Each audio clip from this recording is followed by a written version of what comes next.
Senior journalist Srinivas Reddy పైన నూతనంగా ఎమ్మెల్యేగా గెలిచిన మైనంపల్లి రోహిత్ దాడి విషయం తెలిసిందే. ఆయన పైన ఎందుకు దాడి చేశాడు? అసలు ఎందుకు వీరిద్దరి మధ్య వివాదం చెలరేగిందనేది తెలుసుకునే ప్రయత్నం చేద్దాం. మన ముందు present Srinivas Reddy senior journalist ఉన్నారు. రాజకీయానికి సంబంధించిన విశ్లేషణలు గూడా చేస్తూ ఉంటారు. ఆయనతో మాట్లాడి తెలుసుకుందాం. నమస్తే శ్రీనివాస్ రెడ్డి. నమస్తే. మీ మీద మైనంపల్లి రోహిత్ దాడి చేయడానికి గల కారణాలేంది? ఎందుకు మిమ్మల్ని టార్గెట్ చేసిండు ఎమ్మెల్యే? అంటే నాకు వ్యక్తిగతంగా వారి మీద ఏం లేదు. తర్వాత మొన్న దాడి చేసిన రోజు ఆ రోజు కలిసిన రోజు తప్పించి నాకు అంతకుముందు ఆయన పరిచయం లేదు. జనరల్‌గా పేపర్‌ల, సోషల్ మీడియాలో చూసిందే తప్పించి ఆయన ముఖం కూడా నేను ఎప్పుడు చూసింది లేదు. ఫేస్ టు ఫేస్ అదే రోజు. అయితే జరిగిన సంఘటన ఏందంటే ఆయన వర్షన్. ఆయన ఆ రోజు మాట్లాడిన సందర్భంలో ఏందనంటే, ఆ రోజు సీఎం ఛాంబర్ ముందట సెక్రటేరియట్ 6th ఫ్లోర్‌లో జర్నలిస్టులం అందరం కూడా ఉన్నాం. ఆ రోజు రివ్యూస్ బాగుండే. ఇక మేము న్యూస్ సేకరణలో భాగంగా జనరల్‌గా మా ఎప్పుడు రెగ్యులర్‌గా వెళ్తూనే ఉంటాం. అందులో భాగంగా ఆ రోజు వెళ్ళాం. ఆ రోజు రివ్యూస్ చాలా ఉండే. రేవంత్ రెడ్డి గారు చాలా రివ్యూస్ తీసుకున్నారు. ఆ సందర్భంలో ఏమైందంటే మేము జర్నలిస్టులు అంతకుముందు కొంతమంది కలిసినుండ్రి. అవును. ఆ రోజు చాలా మంది చాలా మంది సీనియర్ జర్నలిస్టులు గూడా అందరూ ఉన్నారు. సీఎంతో ఫోటో అవును. దిగి చాలా మంది కలిసిర్రు. చాలా మంది. సమస్యలు గూడా జెప్పిర్రు గదా! ఆ అవును. రోజు. అయితే ఆ సందర్భంలో ఏందనంటే మేము కలుస్తాడు అనంటే మేము గూడా ఉన్నాం. అయితే ఆ రష్‌ను, ఆ జనాలను చూసి తర్వాత ఎప్పుడన్నా అనుకున్న తర్వాత వాళ్ళ పిఏ చెప్పి 5 నిమిషాల్లో అయిపోతే కలుస్తారు అనంటే అక్కడున్నాం. మేము ఎళ్ళే క్రమంలో రేవంత్ రెడ్డి గారే బయటకొచ్చిర్రు. ఆ జనాలు అదంతా తాకిడి బాగుండే. నేను అక్కడ వారొస్తున్నారు బయటకు. వస్తున్న టైంలో అక్కడ బాగా క్రౌడ్ ఉండే. అందరూ ఒకరి మీద ఒకరు తోచుకునే పని. నాకేమో అది పెద్దగా ఇంట్రెస్ట్ ఉండదు. తోచుకొని పోవడం ఇదంతా. నేను జస్ట్ కొద్దిగా ముందడుగు పోయినా. అవకాశం ఉంటే విషెస్ చెప్దామని చెప్పి. కొద్దిగా ముందుకు పోగానే వారిని కలుసుకుంటా, జనాలను కలుసుకుంటా, మీడియా మిత్రులను కలుసుకుంటూ వచ్చేసి నేను విషెస్ చెప్పినా. జస్ట్ విషెస్ చెప్పినా ఆయన చెప్పిండు. వారు కూడా 2 అడుగులు ముందుకేసిర్రు. అంత ఎక్కువ కూడా నడవలేరు వారు. జస్ట్ 2, 3 అడుగులు ముందటికేసిర్రు. పక్క నుంచి నేను మిగతా వాళ్ళకు ఛాయిస్ ఇవ్వాలని నేను పక్కకు జరిగిన. కలుస్తుంటారు కదా అని చెప్పి. ఎక్కడి నుంచి జస్ట్ పక్క నుంచి వచ్చినట్టున్నాడు. వచ్చి ఇట్లా భుజం మీద ఇట్లా చేసేసి ఇట్లా ఇట్లా బీత పడుతున్నాడు నన్ను ఇట్లా. బీత పడుకుంటా "ఏమ్రా నువ్వు డిబేట్‌లా బాగా మాట్లాడినావు నా గురించి ఏం తెలుసని మాట్లాడినవురా" అని స్టార్ట్ చేసిండు. అనంగానే నాకు అర్థమైపోయింది ఇక సీన్. అంటే నేను చెప్పినా నేను. ఇంకా తోపు జర్నలిస్ట్ అనుకుంటున్నావారా నువ్వు? నా గురించి ఏం తెలుసని మాట్లాడినావురా నువ్వు తోపా అని స్టార్ట్ చేశాడు. నేను ఒకటే అన్నా అప్పుడు. రోహిత్ చాలా చిన్న ఏజ్‌ల ఎమ్మెల్యే నువ్వు. అదృష్టవంతుని. ఆ అదృష్టం అందరికి రాదు. అది కాపాడుకో. ఇది కాదు పద్ధతి. ఫ్యూచర్ బాగుంది నీకు. ఇది పద్ధతి కాదు అంటే, నువ్వు నా ఫ్యూచర్ గురించి నువ్వేందిరా చెప్పేది? నువ్వు నా గురించి ఎందుకు డిస్కషన్ చేసినావురా డిబేట్‌లా? ఎందుకు నా గురించి నీకేం తెలుసురా అని స్టార్ట్ చేశాడు. అనుకుంటూ నేను అసలు మీరు రోహిత్‌ని చర్చలో ఎందుకు తీసుకొచ్చారు? అసలు రోహిత్‌కి మీకున్న గొడవలేంటి? మీరిప్పుడు ఆయన అన్నట్టు డిస్కషన్‌లో ఆయన పేరే మాట్లాడాల్సిన పరిస్థితి ఎందుకొచ్చింది? అసలు ఏం జరిగిందంటారు? నేను మైనంపల్లి రోహిత్ అనే సందర్భము జనరల్‌గా ఏందంటే డిబేట్‌లకెళ్తుంటాను నేను. అయితే ఎలక్షన్ టైం కాబట్టి జర ఎక్కువ పోయినాను డిబేట్స్. అయితే ఆ రోజు సందర్భం ఏందనంటే నాకు తెలిసి సీఎం కేసీఆర్ గారు టికెట్లు అనౌన్స్ చేశారు. వారి అభ్యర్థులను ప్రకటించారు తెలంగాణ భవన్‌లో. ఆ రోజు వేరే టీవీ ఛానల్ వాళ్ళు పిలిచారు. ఇట్లా వారు అనౌన్స్ చేస్తున్నారు కదా! డిబేట్ ఉన్నది రండి అని చెప్పారు. సరే అది ఏ టైం అయితదో కేసీఆర్ గారు కాబట్టి ఏ టైం అయితదో తెలియదు ఇంకా 2 గంటలకు అంటున్నారు. మరి ఏ టైం అయితదో అంటే, ఏ టైం అయినా పర్వాలేదు వారు అనౌన్స్ చేసినాక రండి దాని మీద చర్చించుకుందాం అంటే, సరే ఏ టైం అయినా పర్వాలేదంటే అది అయిపోయినాక నేను వస్తానని చెప్పాను. ఆ సందర్భంలో టీవీ చర్చలో జరిగినప్పుడు అదే రోజు ఏమైందంటే మేము కేసీఆర్ గారిని కూడా ప్రెస్ మీట్‌లో అడిగినాం. మా మిత్రులు జర్నలిస్ట్ మిత్రులు కూడా అడగడం జరిగింది. వీరు అనౌన్స్ చేసిన టైంలోనే అక్కడి నుంచి వీడియో వచ్చింది. తిరుమల మైనంపల్లి హనుమంతరావు గారు మాట్లాడిన వీడియో వచ్చింది. కొడుకు కూడా ఇవ్వాలి అనేసి హరీష్ రావు గారిని ఏదో కామెంట్ చేసుకుంటూ వారిపైన కామెంట్ చేసుకుంటూ కేసీఆర్ గారు కామెంట్ చేసుకుంటూ విమర్శ. అదే సందర్భంలో అనౌన్స్ చేస్తున్న సందర్భంలో జర్నలిస్ట్ మిత్రులు కూడా వారిని అడిగారు కేసీఆర్ గారిని. మీరేమో అతనికి టికెట్ అనౌన్స్ చేశారు. అభ్యర్థిగా ప్రకటించారు. మరి ఆయన ఇట్లా తిరుపతిలో ఇట్లా మాట్లాడిండు. యాంటీగా మాట్లాడిండు అని అంటే, నేను ఆయన విజ్ఞతకే వదిలేస్తున్నాను కేసీఆర్ గారు అనడం జరిగింది. అంతే దాని సందర్భంలో మళ్ళీ నేను డిబేట్‌కి పోయిన తర్వాత వాళ్ళు ఇక జనరల్‌గా జర్నలిస్టులు క్వెషన్స్ అడిగిన దాని మీదకెళ్ళి యాంకర్స్ అడిగిన దాని మీదకెళ్ళే కదా మన సమాధానం చెప్పేది. ఇప్పుడు మీరు ఏది అడిగితే నేను అది దానికి సంబంధించిన సబ్జెక్ట్ మీదనే కదా సమాధానం చెప్పేది. వాళ్ళు ఆ చర్చ జరుగుతున్న సందర్భంలో ఈ క్వెషన్ తీసుకున్నారు. ఏంది మరి ఈరోజు మైనంపల్లి ఈ రకంగా కామెంట్ చేసిర్రు మరి ఆయన టికెట్ ఇచ్చిర్రు అంటే, అవును టికెట్ అనౌన్స్ చేసింది వాస్తవమే ఆయనకు. ఆయన 2 టికెట్లు ఏదో కావాలన్నట్టు ఆయన ఇట్లా మాట్లాడాడు. మాట్లాడిన సందర్భంలో మా జర్నలిస్ట్ మిత్రులు కూడా అడిగారు. వారేమో వారి విజ్ఞతకే వదిలేస్తున్నామని చెప్పారు. ఇది సంగతి అంటే, మీరు దీన్ని ఏ విధంగా చూస్తారు? మరి అట్లా మాట్లాడడం ఇంతవరకు ఎమ్మెల్యే ఉన్నాడు ఆయన. అనౌన్స్ చేసినాక కూడా ఈ రకంగా మాట్లాడడం మీరు ఏ విధంగా చూస్తారంటే నేను చెప్పినాను. ఏ పార్టీ అయినా సరే నేను రాజకీయ పార్టీల పేరు కూడా అక్కడ ఉచ్చరించలేదు. వ్యక్తుల పేరు కూడా ఉచ్చరించలేదు. నేను ఒకటే అన్నాను వాళ్ళు అడిగిన దానికి. ఏ రాజకీయ పార్టీ అయినా సరే వీధి రౌడీలను ప్రోత్సహిస్తే పరిణామాలు ఈ రకంగా ఉంటాయి అనే కాన్సెప్ట్లో నేను మాట్లాడడం జరిగింది. వాళ్ళు అదే థంబ్‌నెయిల్ పెట్టి దాన్ని ఏదో అయింది. అది బాగా ఇదైపోయింది. బాగా ఫోకస్ అయిపోయింది అది. అంటే వీధి రౌడీ హనుమంతరావు అని చెప్పి మీరు అన్నారా? అన్నాను. ఎందుకు వాస్తవం. అసలు నేను ఎందుకు అట్లా ఎందుకనంటే అంటే నేను బీఆర్ఎస్ పార్టీకి సంబంధించిన ఎమ్మెల్యేగా ఉన్నాడు కదా. నేను తప్పు జరిగితే తప్పని చెప్తా. ఉన్నది చెప్తాను. అది తప్పు అనుకుంటే తప్పైతే తప్పని చెప్తాను. కానీ అన్న తర్వాత తప్పించుకోవడం నాకు ఉండదు. అబద్ధం ఆడాల్సిన అవసరం కూడా లేదు. ఇక్కడ ఒక చర్చ జరుగుతుంది. వీధి రౌడ్ అనేది ఎందుకు అన్నారు అని అంటే మీరంటే అంతకుముందు చాలా చరిత్ర ఉన్నది ఆయనది. పోతే చాలా ఉన్నది. ఆయన నగర బహిష్కరణ చేశారు. నగర బహిష్కరణ చేసిన వ్యక్తికి అప్పుడు టీడీపీ నుంచి ప్రోత్సహించారు. టీడీపీని ఆయన ఎమ్మెల్యే నిలబడ్డాడు. టీడీపీ నుంచి నిలబడ్డాడు. తర్వాత కాంగ్రెస్లో పోయాడు. ఇట్లా పార్టీలు మారిండు. ఒకటే రోజు రెండో మూడో పార్టీలు మాట్లాడి ఆ రోజు కూడా ఈ డిస్కషన్ చేసినాను నేను సందర్భం వచ్చినప్పుడు ఈ రకంగా. అది బహుశా నేను అది కూడా కోపంగా ఉండొచ్చు నేను కాదంటలే. కానీ నేను లేని విషయం మాట్లాడితే తప్పనాలే. నేను ఉన్న విషయాలే మాట్లాడినా. నేను లేని విషయాలు మాట్లాడితే తప్పనొచ్చు. నేను ఉన్న విషయాలే మాట్లాడాను. నగర బహిష్కరణ చేసింది కాబట్టి రౌడీ అని ఉండొచ్చు. పార్టీలు మారిండు కాబట్టి పార్టీలు మారిండు అని చెప్పొచ్చు. ఒకటే రోజు 3 పార్టీలు మారిండు కాబట్టి 3 పార్టీలు మారిండు అని చెప్పొచ్చు. దాంట్లో తప్పేమున్నది? అంటే హనుమంతరావు కామెంట్ చేసినాక మీరు డిస్కషన్లో మాట్లాడిన మాటలకి వాళ్ళు సీరియస్ అయ్యారు అంటున్నారు. గతంలో మరి ఆయన ఎమ్మెల్యేగా ఉన్నాడు. మల్కాజ్ నుంచి ఎమ్మెల్యే ఉన్నాడు. ప్రభుత్వంతో మంచి సంబంధాలు ఉండే, దగ్గరగా ఉండే. ఈ 2 టికెట్ల విషయంలోనే గొడవ జరిగి బయటికి రావడం జరిగింది. టికెట్ కేటాయించలేదని చెప్పి మీరు అప్పుడు గతంలో మాట్లాడలేదు. ఇప్పుడే మమ్మల్ని టార్గెట్ చేసి ఆయన బీఆర్ఎస్కి సంబంధించిన జర్నలిస్ట్ లాగా మాట్లాడుతున్నారని చెప్పి వాళ్ళు అంటున్నారు. దీనికి మీరేం సమాధానం? నేను బీఆర్ఎస్ జర్నలిస్ట్ అంటే ఇప్పుడు అంతా చర్చ. ఎందుకంటే కొందరు అంటే అందరు కాదు కొందరు ఉన్నారు అని చర్చ జరుగుతుంది. అంటే ఏ పార్టీ బీఆర్ఎస్ కావచ్చు, కాంగ్రెస్ కావచ్చు, బీజేపీ జర్నలిస్ట్ లాగా ఉండట్లేరు. వాళ్ళు కొన్ని పార్టీలని వాళ్ళ వైపు ఆపోయించుకొని వాళ్ళు పార్టీ కార్యకర్తలాగా మాట్లాడుతున్నారు అనే చర్చ జరుగుతుంది. వాళ్ళు ఆరోపిస్తున్నారు. అందుకే మీ మీద దాడి జరిగింది. నేను దానికి సమాధానం చెప్తాను. ఇప్పుడు మీరు ఈరోజు నన్ను ఈరోజు ఇన్వైట్ చేశారు, రమ్మని చెప్పారు, స్టూడియోకు వచ్చాను. మీ ఛానల్ ఏ ఫేవర్ ఉంటుందని నేను ఇప్పటికీ మిమ్మల్ని అడగలేదు. ఏ ఫేవర్గా ఉంటుంది ఏందనేది కూడా అడగలేదు. నేను జనరల్గా క్వశ్చన్ వేసిన దాన్ని బట్టే నేను ఆన్సర్ చెప్తాను. ఏ పార్టీకి సంబంధించిన రేపు సంస్థలు కానీ ఇవి కానీ మీడియా ఛానల్ కానీ యూట్యూబ్ ఛానల్స్ కానీ మీరు అన్నట్టు ఆ ఫేవర్గా ఉన్నాయి, వాస్తవం, నేను కాదనట్లేదు. నేను ఎక్కడ కూడా డిస్కషన్ చేయను. వాళ్ళు అడిగిన దానికే సమాధానం చెప్తాను. ఒకటి. రెండో విషయం, మీరు అడిగిన దానికి నేను కంప్లీట్ చేసినాక మీరు తర్వాత బీఆర్ఎస్ జర్నలిస్ట్ అని అన్నారు కదా. మీరు బీఆర్ఎస్ అదే వాళ్ళు అన్నారు అనేది మీరు అడుగుతున్నారు కదా. నేనేమంటున్నా అంటే యాక్చువల్గా ఎవరైనా సరే ఈరోజు ఎగ్జాంపుల్, ఈరోజు కాంగ్రెస్ వచ్చినప్పుడు మంత్రులను ఇప్పుడు అది ఓ మెమోరీగా ఉండడానికి, మనకు గుర్తుండడానికి గతంలో జరిగిందా జరగలేదు ఫోటోలు దిగుతాము, మనం ఫేస్బుక్లో పెట్టుకుంటాము, మనకు ఒక మెమోరీ లాగా వచ్చే సంవత్సరం గుర్తు చేయడానికో లేకపోతే మనము కొద్దిగా ఇదైన తర్వాత గుర్తుండడానికో మనం చేస్తుంటాం. అందులో భాగమే ఇప్పుడు గతంలో హరీష్ రావు గారితో కావచ్చు, కేటీఆర్ గారితో కావచ్చు, కేసీఆర్ గారితో కావచ్చు, వారు సీఎం మంత్రులు కాబట్టి దిగున్నాం, తప్పేం లేదు. నేను ఒక్కనే దిగలేదు కదా, అందరు దిగుతారు, కామను. ఇప్పటికీ నేనే కాదు, సీనియర్ జర్నలిస్టులు లాంటి వాళ్ళు కూడా దిగుతుంటారు. సరే, కొంతమంది బయట పెట్టుకుంటారు, కొంతమంది ఫేస్బుక్లో పెట్టుకుంటారు, వాట్సాప్లో పెట్టుకుంటారు, కొంతమంది పెట్టుకోరు. నేను ఏదైనా నేను దేవాలయాలు బాగా పోతా, పెట్టుకుంటా, అట్లా నాకు అలవాటు, నేను పెట్టుకుని ఉండొచ్చు, తప్పేం లేదు. తర్వాత అది నా వ్యక్తిగతం, ఫోటోలు దిగడం, పెట్టుకోవడం. ఇక బీఆర్ఎస్ పార్టీ అనుకూలంగా మాట్లాడిందంటే మీరు నా ఇంటర్వ్యూస్ చూడండి.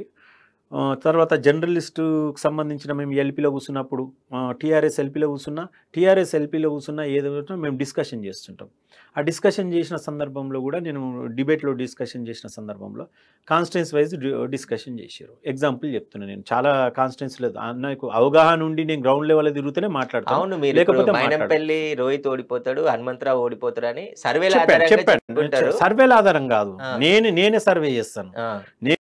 నేను గ్రౌండ్ లెవెల్ పోయి నేనే సర్వే చేసుకుంటాను. ఉంటాను. నేను నా ఒపీనియనే. ఆ! నా ఒపీనియన్ నేను సర్వే చేసుకుంటాను. నేను మునుగోడు ఎన్నికలలో ఫస్ట్ నుంచి స్టార్టింగ్ ఎండింగ్ దాకున్నా అప్పుడు కూడా ఎప్పటికప్పుడు జనరల్‌గా నేను సర్వే చేసుకుని నాకెందుకంటే నేను జనరల్ ఎలక్షన్స్‌లో నాకు ఉపయోగపడతదని నేను మునుగోడులో స్టార్టింగ్ నుంచి ఎండింగ్ దాకున్నా. హ్మ్. నేను అప్పుడు సర్వే రిపోర్ట్ బయట పెట్టలేం గానీ జర్నలిస్ట్ మిత్రులను కలిసినప్పుడు ఎప్పటికప్పుడు అక్కడ ఎమ్మెల్యేలు కలిసినా, ఏది కలిసినా ఎప్పటికప్పుడు మాట్లాడుతుంటే కొంత పీకే టీం వాళ్ళు కూడా 1, 2 సందర్భాల్లో కలిసిర్రు. హ్మ్. కలిసినప్పుడు వాళ్ళకు మాకు డిస్కషన్ అయినప్పుడు కూడా వాళ్ళన్నారు, "ఎంత టీం పనిచేస్తుందండి మీ దగ్గర" అని అన్నారు. అంటే లేదండి టీమ్ ఏం లేదు నేను సింగిల్‌గా. ఇట్లెట్లో వాళ్ళకు నాకు ఒకటే అన్నీ సేమ్ కుదిరినాయి. ఒకటి ఏదో క్వెషన్ కాడ నేను వాళ్ళు క్యాచ్ చేసి నేను క్యాచ్ చేయలే అంతే. హ్మ్. దాదాపు ఈక్వల్ ఉన్నదండి అని వాళ్ళు కూడా అన్నారు. 2 టైమ్స్ అన్నారు. ఒక్కసారి కూడా కాదు. హ్మ్. నేను ఎమ్మెల్యేలతోటి కలిసినప్పుడు ఏ పార్టీ వాళ్ళు కలిసినప్పుడు కూడా ఈ పొజిషన్ అన్నప్పుడు వాళ్ళు కూడా ఒప్పుకున్నారు. తప్పని అనలే. ఉన్న విషయం చెప్తాను. ఆ విషయం కూడా చెప్తాను నేను. ఆ సందర్భంలో ఏం సర్వే చేసిర్రు అనేది కూడా నేను చెప్తా. హ్మ్. ఫస్ట్ ఏం స్టార్టింగ్‌లో జేసిర్రు? మెదక్‌లో ఏం జేసిర్రు? మల్కాజ్‌గిరిలో ఏం నేను జేసిర్రు? ఎంతమందిని ఒపీనియన్‌గా అనుకున్నారు? ఓకే. మునుగోడు దొద్దంటుర్రు కదా ఆ! మీరు. నేను దీనిదే చెప్పమంటుర్రు కదా! ఆ! దీని సందర్భంగా ఆ! మునుగోడు గూడా చెప్పండి. ఆ! మునుగోడులో ఏమొచ్చింది? ఎవరు గెలుస్తారనుకున్నారు మీ మునుగోడులో నేను సర్వేల? స్టార్టింగ్‌లో 100% రాజగోపాల్ రెడ్డి బీజేపీ గెలుస్తదని చెప్పాను. ఇది హ్మ్. 1 వీక్ వరకు. ఆ! 1 వీక్ తర్వాత బీఆర్ఎస్ అప్పుడు టీఆర్ఎస్సే. టీఆర్ఎస్ ఎడ్జ్‌కొస్తున్నదని చెప్పాను. తర్వాత లాస్ట్ పోలింగ్ రోజు వరకు మాక్సిమం 5000 తోటి నువ్వా నేనన్నట్టుంది 5000 తోటి బీఆర్ఎస్‌కి ఎడ్జ్ ఉండే కనిపిస్తున్నది. అది కూడా నేను 5000 అనేది ఎందుకు చెప్పినా అంటే 10,000 అంటే నేను 10,000 చెప్పి మళ్ళా దాంట్లో కూడా కంపారిజన్ చేసినాను. ఎందుకంటే లెఫ్టిస్ట్ ఆర్గనైజేషన్స్ ఉన్నాయి. లెఫ్టిస్ట్ పార్టీలు. అప్పుడు లెఫ్టిస్ట్ బీఆర్ఎస్‌తో పార్టీలు కలిసి కలిసి ఉన్నాయి. పనిజేసారు. ఆ లెఫ్టిస్ట్ పార్టీలు గనక అంటే వాళ్ళ ఫ్యామిలీ మెంబర్స్ ఓల్డ్ ఏజ్ వాళ్ళేమో బీఆర్ఎస్‌కేసిర్రు మిత్రపక్షంగా. మిగతా యూత్ అంతా కూడా రాజగోపాల్ రెడ్డికేసిర్రు. ఫ్యామిలీ మెంబర్స్‌గా అందరూ వన్ సైడ్ పడితే మాత్రం 8,000-10,000 రావచ్చు బీఆర్ఎస్‌కి. లేదు వాళ్ళు ఓట్లేయకపోతే ఓట్లేసే పరిస్థితి కనిపిస్తలేదు. వాళ్ళు ఓట్లేయకపోతే మాత్రం 4,000-5,000 నుంచి బయట పడుతుండొచ్చు బీఆర్ఎస్ అని చెప్పినాం. అంటే గ్రౌండ్ ఫస్ట్ నేను బీజేపీ అని చెప్పినాను. తర్వాత మిడిల్‌లో నువ్వా నేనా అన్నట్టు చెప్పినాం. తర్వాత పోలింగ్ అయిన తర్వాత ఈ విషయం చెప్పినాను. మీరు అంటే చెప్పినట్టే బీఆర్ఎస్ గెలిచింది దాదాపు గదా! అక్కడ. వచ్చింది. నేను గెలిచినాక చెప్పట్లే. మా జర్నలిస్ట్ మిత్రులు కూడా చెప్తారు. నేను ఏం డిస్కషన్ చేసినో, నేను ఇప్పుడు తప్పు చెప్పినా వాళ్ళతోటి మాట్లాడిందైతే ఎవరిది వాళ్ళకైతే తెలుస్తది. హ్మ్. ఇందులో కూడా ఈ పాయింట్‌కొస్తే మొన్న జరిగిన డిబేట్‌లలో వాళ్ళు జనరల్‌గా కాన్స్టిట్యూయెన్సీ వైస్ కొన్ని సందర్భాల్లో అడిగిర్రు కాన్స్టిట్యూయెన్సీ వైస్ తీసుకుందాం అని చెప్పి కాన్స్టిట్యూయెన్సీ వైస్ అడిగారు. అందుకోసం నేనేం చేసినా అంటే కాన్స్టిట్యూయెన్సీ వైస్ డిస్కషన్ చేసుడు ఉంటదండి అంటే, నేను ఎక్కడనో ఎందుకు నేను గ్రౌండ్ లెవెల్‌లో పోయిన తర్వాత నేను డిస్కషన్ చేస్తాను. గ్రౌండ్ లెవెల్‌లో డిస్కషన్ అయిన తర్వాత వాళ్ళు క్వెషన్స్ అడగడం జరిగింది. కొన్నిట్లలో నేను దాన్ని టచ్ చేయలేండి. దాని మీద అవగాహన లేదని చెప్పిన, అవగాహన ఉన్న దాని మీద మాట్లాడడం జరిగింది. కొన్ని సందర్భాల్లో ఒకటి చెప్పాను నేను. అంటే నాకు గుర్తున్న కాడికి చెప్తున్నా నేను. అది ఇంకేమన్నా ఎక్కువ చెప్పినా కొన్ని కాన్స్టిట్యూయెన్సీల పేర్లు కొన్ని ఎగ్జాంపుల్ చెప్తున్నా. చిరుమూర్తి లింగయ్య ఉన్నాడు. ఏది నకరేకల్. అక్కడ చెప్పినా నేను. వేముల వీరేశం అనే వ్యక్తి గెలుస్తున్నాడు అక్కడ. చిరుమూర్తి లింగయ్య ఓడిపోతున్నాడని చెప్పిన. చిరుమూర్తి లింగయ్య ఏది? BRS party. నేను బీఆర్ఎస్ పార్టీ అయితే బీఆర్ఎస్ ఎమ్మెల్యే ఓడిపోతాడని ఎందుకు చెప్తాను? హ్మ్. అక్కడ ఉన్న పొజిషనే చెప్పినాం కదా! తర్వాత దుబ్బాక బీజేపీ ఉంది. బీజేపీ రఘునందన్ రావు ఓడిపోతుండని చెప్పిన నేను. వాస్తవానికి ఓడిపోతున్నాడని ఖచ్చితంగా చెప్పిన. తర్వాత నేను మధ్యలో మిడిల్ పోయినప్పుడు కొంత ఎడ్జ్‌కొచ్చిండు. అరే! నేను చెప్పింది రాంగ్ అయితది అనుకున్నా. తర్వాత ఆ సబ్జెక్ట్ రాలేదు. డిస్కషన్ చేయలేదు. తర్వాత పోలింగ్ వచ్చేటప్పటికి మళ్ళా రఘునందన్ రావు ఓడిపోయే పరిస్థితి ఆ సిట్యుయేషన్ వచ్చింది. ఇంతమంది ఓడిపోయాడు. ఎమ్మెల్యేల తర్వాత సర్వేలు చెప్పిర్రు నేను మీరు. నేను చెప్తున్నా. మెదక్ విషయానికి మైనంపల్లి విషయానికొచ్చిర్రు. ఆ మైనంపల్లి విషయం కూడా ఎట్లా తీసుకున్నారంటే ఇట్లా మరి బీఆర్ఎస్ ఇద్దరికి ఇయ్యంటే ఇయ్యక ఒక్కరికి అనౌన్స్ చేసింది. ఆయన పార్టీ మారి 2 టికెట్లు తెచ్చుకున్నాడు కదా! అక్కడేంది పరిస్థితి అని అడగడం జరిగింది వాళ్ళు. వాళ్ళు అడిగినప్పుడు నేను చెప్పిన. ఏం చెప్పినా అంటే మైనంపల్లి హనుమంతరావు అయితే ఖచ్చితంగా ఓడిపోతున్నాడు. ఆయన బీఆర్ఎస్ ఎమ్మెల్యేగా ఉన్నా ఓడిపోయేది. బీఆర్ఎస్ నుంచి కంటెస్ట్ చేసినా ఓడిపోయేది. ఆయన పార్టీ మారింది అందుకు అనేది అక్కడ చర్చ జరుగుతున్నది. అక్కడ ఓడిపోతుండనేదే పార్టీ మారిండనేది చర్చ జరుగుతుంది. మైనంపల్లి హనుమంతరావు వ్యక్తి ఖచ్చితంగా ఓడిపోతున్నాడు. రోహిత్ అనే వ్యక్తి స్టార్టింగ్‌లో కొంత హ్మ్, ఖచ్చితంగా ఓడిపోయే పరిస్థితి ఉంది. మిడిల్‌లో కొంత మళ్ళా ఎడ్జ్‌కొచ్చిండు. నువ్వా నేనన్నట్టు టఫ్ ఇస్తున్నాడు అని చెప్పిన. తర్వాత మళ్ళా ఒకసారి డిస్కషన్ వచ్చినప్పుడు కూడా రోహిత్ గెలుస్తున్నాడని చెప్పిన. తర్వాత మా జర్నలిస్ట్ మిత్రులలో కూడా రోహిత్ గెలుస్తున్నాడంటే అందరు జర్నలిస్ట్ మిత్రులు ఇది రేపు చూస్తారు. నేను అబద్ధం ఆడితే వాళ్ళ దాంట్లో కూడా డిస్కషన్ అయితది. వాళ్ళు కూడా చెప్తారు. వాళ్ళన్నారు రోహిత్ గెలుస్తున్నాడు నువ్వు ఎట్లా చెప్తున్నావు? ఓడిపోతారని అన్నావు. నువ్వు అప్పుడు వీధి రౌడీ అన్నావు. ఎట్లా చెప్పగలుగుతున్నావు నువ్వు అన్న కాన్సెప్ట్‌లో మాట్లాడారు. నాకు వ్యక్తిగతమైన ఏం లేదు. ఆ సబ్జెక్ట్‌ని బట్టి మాట్లాడుతున్నాం. పొజిషన్ బట్టి మాట్లాడుతున్నాం. రిపోర్ట్‌ని బట్టి మాట్లాడుతున్నాం. నాకు వ్యక్తిగతంగా ఏముంటది అంటే అందరూ కూడా అన్నారు. ఆయన రోహిత్ గెలుస్తుండంటే పక్కా రోహిత్ గెలుస్తున్నట్టే అని జర్నలిస్ట్ మిత్రులు కూడా అన్నారు. వేరే డిస్కషన్ వస్తే కూడా లేదు శ్రీనివాసరెడ్డి అన్నాడంటే పక్కా గెలుస్తున్నట్టే అనేది కూడా అన్నారు. నేను ఈ విషయం ఇక్కడ కాదు కాన్స్టిట్యుయెన్సీలో సీఎం గారి ప్రోగ్రామ్ అయిన తర్వాత దేవేందర్ రెడ్డి, పద్మా దేవేందర్ రెడ్డి గారు ఎవరైతే ఉన్నారో దేవేందర్ రెడ్డి గారికి చెప్పాను నేను. ఏమనంటే పరిస్థితి బాగలేదు, జనాలంతా ఒకవైపు ఉన్నారు, లీడర్లంతా ఒకవైపు ఉన్నారు, మీరు మరి గ్రౌండ్ రిపోర్ట్ మీకేమున్నదో అని. ఎవరి వైపు ఉన్నారు? జనాలు ఎవరి వైపు, లీడర్లు ఎవరి వైపు? లీడర్లంతా బీఆర్ఎస్ వైపు ఉన్నారు అక్కడ, జనాలంతా రోహిత్ వైపు, కాంగ్రెస్ వైపు ఉన్నారు. అది నేను స్పష్టంగా చెప్పడం జరిగింది. ఎందుకు కారణం ఎందుకు ఉండొచ్చు అక్కడ? చెప్తాను నేను ఆ విషయం కూడా అని నేను చెప్పిన. నేను ఎవరైనా డైరెక్ట్ క్యాండిడేట్ చెప్తారా? నేను ఇక్కడ కాదు, నేను మునుగోడులో చెప్పిన ఎమ్మెల్యేలు, అప్పుడు ఎంపీటీసీకి ఒకరు ఎమ్మెల్యే పెట్టారు, ఆ ఎమ్మెల్యేలకు చెప్పిన. ఇక్కడ కూడా నేను డైరెక్ట్ ఓపెన్గా చెప్పిన. నేను ఇక్కడ ఇప్పుడు కొంతమంది బీజేపీ అంటారు నన్ను, నేను ఆర్గనైజేషన్లో పనిచేసిన, సంఘ, ఏబీపీ, బీజేపీలో పనిచేసిన కాబట్టి బీజేపీ భావాలనుకుంటారు.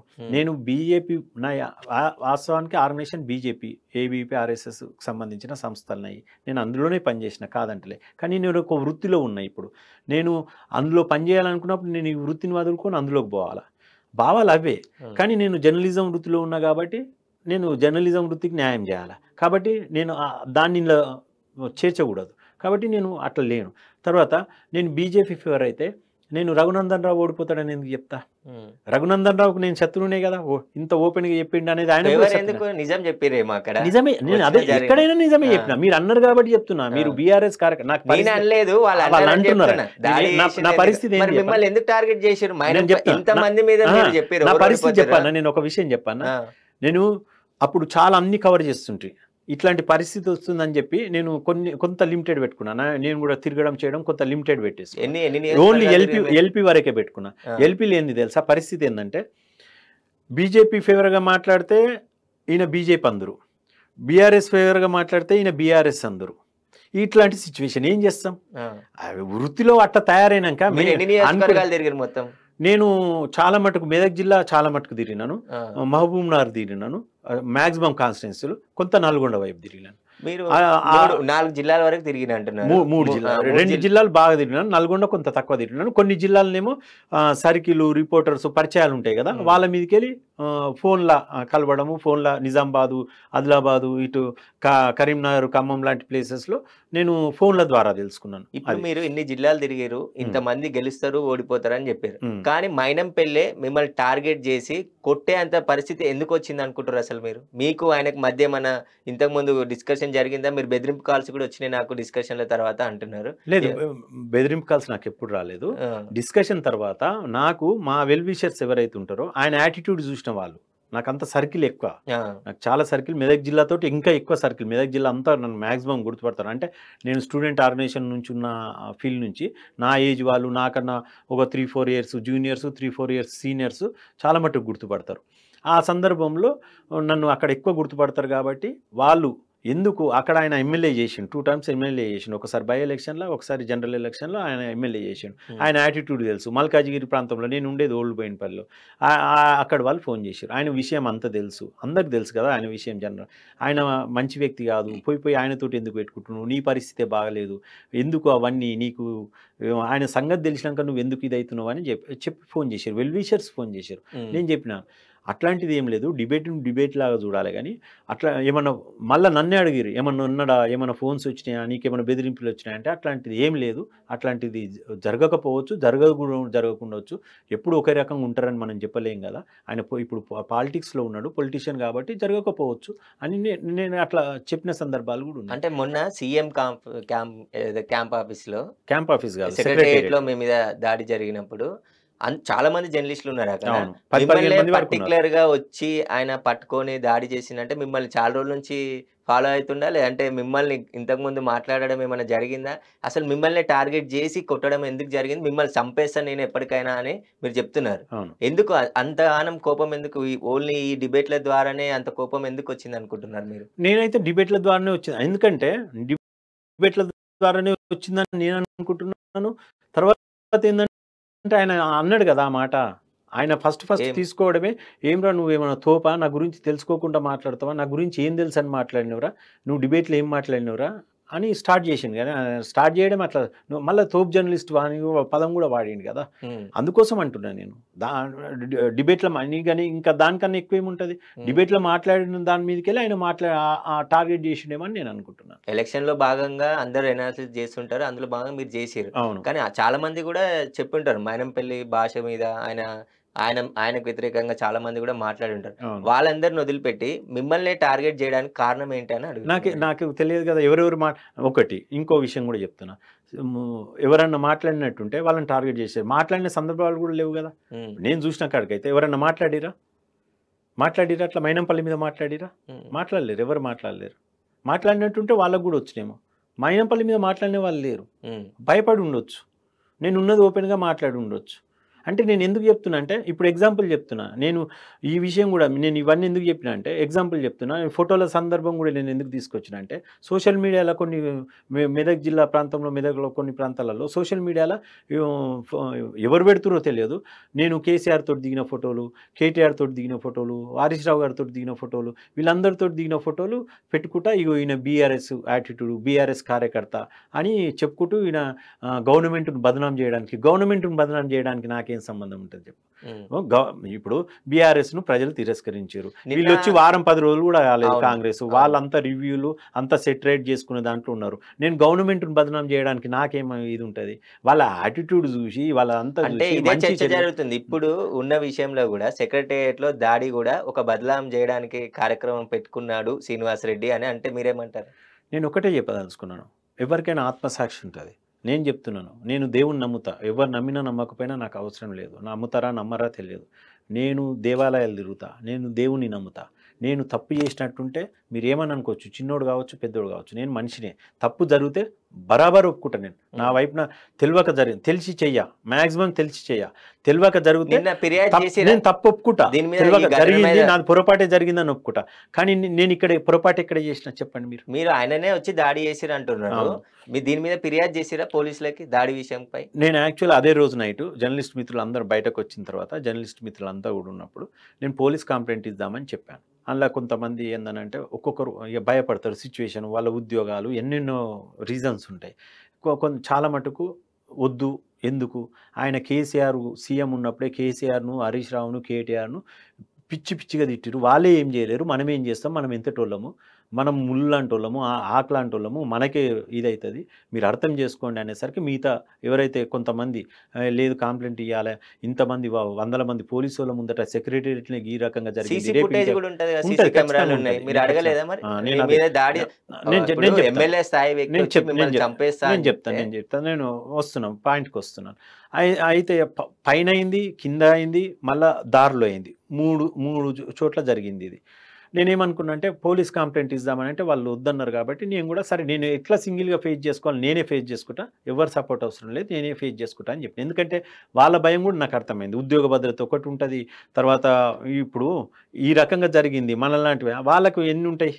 మనం కూడా అర్థం చేసుకోవాలి కదా! వాళ్ళు భయపడుతున్నారనేది క్లియర్‌గా అర్థమైపోయింది. వాళ్ళతోని మీకేం నేను సంబంధం చెప్పేది లేదు గదా! అనుకున్నా. మీ మీద అయితే ఆ దాడి రోజే జరిగింది మీకు రక్షణ కావాలి రైట్. గదా! అనేసి నేను తెల్లారిద్దామని అనుకున్నాను. తెల్లారి కంప్లెయింట్ అయితే తెల్లారి కూడా నేనేమనుకున్నా అంటే పోలీసు కూడా ఇవ్వరు. నేను చూస్తున్నా గత ఎన్నో సంవత్సరాల నుంచి చూస్తున్నాం.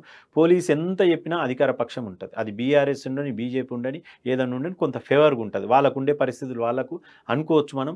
వాళ్ళకున్న ఒత్తిడి అనుకోవచ్చు, ఏదన్నా అనుకోవచ్చు. ఈ రోజుల్లో కామన్ అయిపోయింది. ఏదైనా రూలింగ్ గవర్నమెంట్ ఉన్నా ఈవెన్ పోలీసే కాదు అన్ని వ్యవస్థల మీద ప్రభావం చూపుతున్నాయి. సరే నేను ఈ మీరు గవర్నమెంట్ ప్రభావం కంప్లెయింట్ చూపుతున్నాను. నేను అదే చెప్తున్నా వన్ బై వన్ చెప్తున్నా. ఈ ప్రభావం అన్నిటి మీద ఉంటదా అని అనుకోవడానికి ఈవెన్ జర్నలిజం మీద కూడా ఆ ప్రభావం ఉంది. ఎవరు అవునన్నా కాదన్నా నేను ఓపెన్‌గా మాట్లాడేస్తా. నేను ఓపెన్‌గా చెప్తున్నా. ఆ ప్రభావం కూడా ఉంది. అది అందరికీ తెలుసు. అట్లాంటి ఒత్తిళ్ళు కూడా ఉండొచ్చు. నేను అనుకున్నది ఏందంటే నేను లేట్ అవర్స్ అయింది ఇంటికి పోయేసరికి. నాకు అసలు ఏమి ఇది కాలేదు. సరే తెల్లారి కదా మనం పోలీస్ కంప్లెయింట్ తెల్లారి ఇస్తా అనుకున్నా. తెల్లారి ఇస్తా అనుకున్న సందర్భంలో రేపటి వరకు ఏంది మనం తెల్లందాక పొద్దుందాకా తిరుగుతాం. Day and night తిరుగుతుంటాం.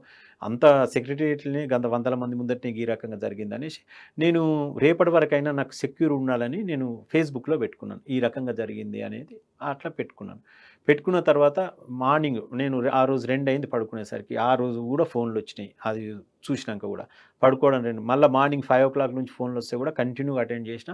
దాదాపు 1 వరకు నేను పొద్దున లేచిన నుంచి సోఫాలో కూర్చొని ఫోన్‌లు అటెండ్ చేసిన అంటే 1 ప్రాంతం వరకు కూడా అప్పటికి కూడా కంటిన్యూ వస్తున్నాయి. చక్కగా ఆడ ఫోన్ పెట్టేసి ఫ్రెష్ అప్ అయ్యి 2:30కి బయటకెళ్ళిన. 2:30, 3 అయింది దాదాపుగా. మళ్ళా సెక్రటేరియట్ అసెంబ్లీ వైపు వచ్చిన. ఒక కంప్లెయింట్ ఇద్దామనేసరికి కొంతమంది జర్నలిస్టులు వాళ్ళతోటి పరిచయం ఉన్న మేరకు మాట్లాడిర్రు. అంటే నాకు ఫోన్ చేయలేరు వాళ్ళు.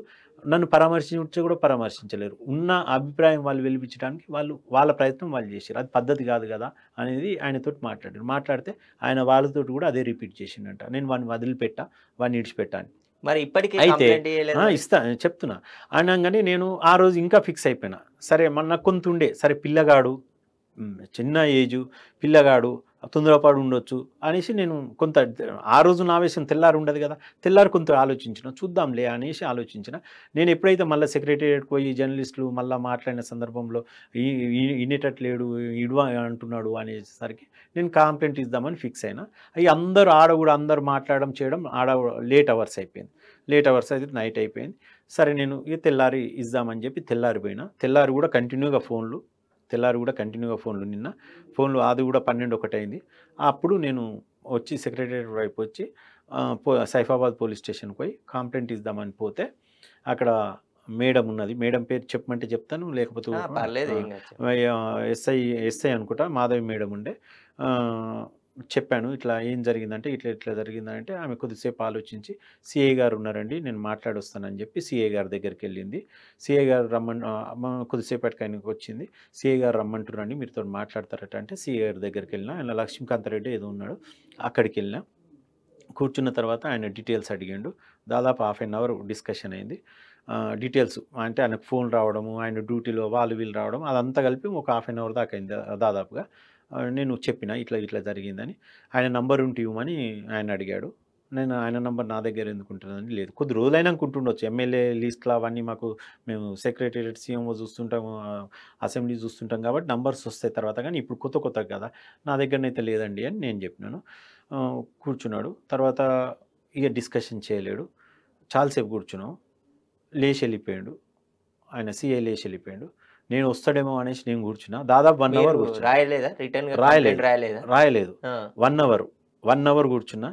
ఆయన రాలేదు. మాట్లాడుతా అన్నాడు కదా, మాట్లాడి ఆయన ఏమి చెప్పలేదు, లేచి వెళ్ళిపోయాడు అర్ధగంట తర్వాత. నేను 1 అవర్ కూర్చున్నా, ఒక్కనే సింగిల్గా కూర్చున్నా. మీరు కావాల్స్తే సీసీ ఫుటేజ్ చూడవచ్చు, ఎక్కడైనా చూడవచ్చు, మీరు సెక్రటేరియట్ చూడవచ్చు, స్టేషన్ అయితే 1 అవర్ అయిన తర్వాత అరే మరి ఏందో సంగతి అని నేను బయటకు వచ్చి అడిగితే వెళ్ళిపోయారు కదండి, బయటకు వెళ్ళిపోయారు, ఏదో రేపటి సెషన్స్ కదా ఆ బందోబస్తుకు సంబంధించిన రివ్యూ మీటింగ్ ఉన్నట్టున్నది అక్కడికి వెళ్ళిపోయారు అనగానే, సరే అది కూడా నాకు తెలుసు, అది కరెక్టే కదా అని చెప్పి నేను బయటకు వచ్చి అడిగినాను. మరి నేను పిటిషన్ ఇద్దామని అంటే మరి వారు ఎస్ఐ గారు ఏమో పిలిచిరు, మాట్లాడారు, మరి వారు ఏం చెప్పలేరు, నేను రాసిస్తానని అంటే మంచిది రాసి ఇవ్వండి అంటే రాసి ఇచ్చాను. రాసి ఇచ్చినాక అక్నాలజ్మెంట్ అడిగాను నేను. అక్కడ ఎవరు ఉండే, మాధవి మేడం లేదు, లక్ష్మీకాంత్ రెడ్డి గారు లేరు, వారు ఉండే. లేదండి మేము ఇవ్వరంటుండదు, మీరు ఇచ్చింది మేము వాళ్ళకు సబ్మిట్ చేస్తాం, వాళ్ళు ఇస్తారు వచ్చిన తర్వాత అని అంటే, ఎప్పుడు వస్తారంటే సాయంత్రం అయితే ఉండొచ్చు అని అన్నారు. ఎన్ని గంటల వరకు ఉంటారంటే 8:30-9 వరకు ఉంటారండి అని అన్నారు. సరే నేను ఆలోపు వచ్చి నేను అక్నాలజ్మెంట్ తీసుకుంటాను వెళ్ళిపోయినా. నేను మళ్ళీ సాయంత్రం 6కో 7కో ఏదో ఆ ప్రాంతంలో పోయినా స్టేషన్, కరెక్ట్ నాకు టైం ఐడియా లేదు. దాదాపు మళ్ళీ 1.5 అవర్ కూర్చున్నా. పోయినాను. మేడం ఉన్న తర్వాత మేడం అక్నాలజ్మెంట్ అని అంటే ఆమె ఏమనలేదు, 1 అనలేదు, 2 అనలేదు. సాయిపోయాక చాలాసేపు. మీరు జర్నలిస్ట్ అన్న, మామూలు పర్సన్ కాదు. పోలీసుల గురించి తెలుసు, కంప్లైంట్ ఎట్లా ఇయ్యాలో తెలుసు, ఎఫ్ఐఆర్ ఎట్లా చేయించుకోవాలో కూడా తెలుసు. కానీ మరి ఎందుకు గంటలు వెయిట్ చేయడం? సిఐ లేకుంటే ఏసీపీ ఉంటాడు, డీసీపీ ఉంటాడు, కమిషనర్ డైరెక్ట్ మన మెసేజ్ పెట్టచ్చు. మీరు ఎవరినన్నాడు, రక్షణ కావాలని మీరు ఎవరినన్ను అడగండి. నేను జర్నలిస్ట్ కానీ, జర్నలిస్టు అని మిగతా వాళ్ళు ఎవరెట్లుంటారో తెలియదు, కానీ నేను ఆ టైపు, నేను అహం కానీ ఆ పోకడ కానీ నేను చెప్తున్నా. నేను ఆ పదం కూడా, ఆ పదం ఎప్పుడన్నా కూడా చెప్తా, నేను ఆ పదం ఎప్పుడన్నా కూడా చెప్తా. ఆ మాధవి మేడం కూర్చున్న తర్వాత నేను చెప్తా, నేను అప్పుడు ఎప్పుడు యూజ్ చేసిన అనేది కూడా చెప్తా. హాఫ్ అన్ అవర్ అయింది, ఆమె రెస్పాన్స్ లేదు. ఏం మేడం అసలు అక్నాలజ్మెంట్ ఇస్తారా ఇయ్యారా అని అంటే మళ్ళీ లోపలికి పోయింది ఆమె. ఇప్పుడు లోపలికి పోయింది. లోపలికి పోయినాక చాలాసేపు అటు ఇటు తిరుగుతుంది కానీ ఏం చెప్పలేదు నాకు. దాదాపుగా 1 అవర్ అయింది మొత్తం కలిపి. ఏంది మేడం అంటే 1 నిమిషం అన్నది, ఏం రెస్పాన్స్ ఇస్తలేదు. వచ్చింది, కూర్చున్నది. సరే నేను కూడా అనుకున్నా వీళ్ళది యాటిట్యూడ్ నాకు అర్థమైపోయింది. నేను కూర్చున్న తర్వాత ఏంది మేడం అక్నాలజ్మెంట్ ఇస్తారా ఇవ్వరా అని అంటే, మీరు సిఐతో మధ్యాహ్నం ఏం మాట్లాడిరు అని అన్నది. అది వారు అడిగిరు, వాళ్ళు అడిగిందని చెప్పిన అంటే ఏమన్నాడు అని అన్నది. ఏం చెప్పలేడు మేడం, కూర్చున్నా 1 అవర్ కూర్చున్నా వెళ్ళిపోయినా, వారు వెళ్ళిపోయినాక 1 అవర్ కూర్చున్నా వెళ్ళిపోయారు, మీరు లేరు వారు లేరు అని. సరేనండి అని అన్నది. ఇస్తానంటలేదు, ఇయ్యానంటలేదు. సరే మేడం మీరు అక్నాలజ్మెంట్ ఇస్తలేరు కదా, ఎట్లయినా ఆ పిటిషన్ ఇవ్వండి నేను వెళ్ళిపోతాను అని అన్నా. లేదండి ఒకసారి పిటిషన్ ఇచ్చినాక తిరిగి ఇవ్వమండి అని అన్నది. అరే పిటిషను మీరు అక్నాలజ్మెంట్ ఇవ్వమంటే ఇవ్వరు, నేను ఇచ్చిన పిటిషన్ ఇవ్వమంటే ఇవ్వరు ఎందుకు మేడం, ఇవ్వండి అని అన్న. లేదండి అని అన్నది. అనగానే సరే మేడం నేను వస్తా అని చెప్పి వెళ్ళేసి వచ్చేసిన. వెళ్ళేసి వచ్చిన తర్వాత ఈరోజు కూడా స్పీకర్ గారిని కలిసిన స్పీకరు ఈరోజు ఎన్నిక ఉండే, ఈరోజు కమిషనర్ గారు కూడా తారసపడ్డారు. కమిషనర్ గారు కూడా చెప్పాను, సార్ నేను ఒక పిటిషన్ ఇచ్చాను, అది యాక్సెప్ట్ చేస్తలేరు, అక్నాలజ్మెంట్ ఇస్తలేరు అని చెప్పిన. నేను చూస్తానండి అని వారు అన్నారు. అదైందా. నేను ఇప్పుడు మీ స్టూడియోకి వచ్చేటప్పుడు కూడా ఆన్ ది వేలో పోలీస్ స్టేషన్కి పోయినాను. పోలీస్ స్టేషన్కి పోయి ఆడ కూర్చుంటే కూడా వారు అసలు మీరు ఒకవైపు ఆయన చంపేస్తా అయితే నేను చాలా మందితో చెప్పిండు, మీకు ఫోన్ నేను ఒక మాట అన్న లేచి వచ్చేటప్పుడు, మాలాంటి వాళ్ళ పరిస్థితి, మాలాంటి జర్నలిస్టుల పరిస్థితి ఇట్లుంటే సామాన్య ప్రజలది ఎట్లుంటుందమ్మా అని అన్న. ఆమె ఏమనలే అని వెళ్ళేసి వచ్చేసిన. ఈరోజు పరిస్థితి ఏంటంటే, ఇప్పుడు మీ స్టూడియోకి వచ్చేటప్పుడు ఆన్ ది వేలనే పోయినా నేను తీసుకుందాం, అక్నాలజ్మెంట్ తీసుకుందామని. నిన్న బిజీ ఉన్నారో వాళ్ళని తప్పు పట్టడానికి కూడా లేదు. 2 రోజులైనా అక్నాలజ్మెంట్ ఏందన్న, కేసు కావాలి, ఎఫ్ఐఆర్ చేయాలి. అదే చెప్తున్నాను, నేను ఉన్న పరిస్థితి చెప్తున్నాను. పోయినాను, మాధవి మేడం ఉన్నది, మేడం అక్నాలజ్మెంట్ అన్న. మంచిదండి అన్నది. కథం కూర్చున్నా, ఏమి రెస్పాన్స్ లేదు. రెస్పాన్స్ లేకపోతే ఏంది మేడం అక్నాలజ్మెంట్కి ఇంత టైం పడుతుందా అని నేను అడిగినాను. పోయింది, లోపలికి పోయింది.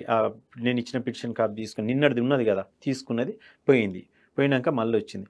డిఐ గారు మాట్లాడతారట అని అక్కడికి పోయింది. అక్కడ ఒక కానిస్టేబుల్ని ఇచ్చి పంపించింది. డిఐ గారికి ఆ పేపర్ ఇచ్చిండు. ఆయన చూసి ఏం మాట్లాడలేడు. మీ పేరేంటంటే శ్రీనివాస్ రెడ్డి అని. ఎప్పుడైందని అంటే సోమవారం అయిందని చెప్పినాడు.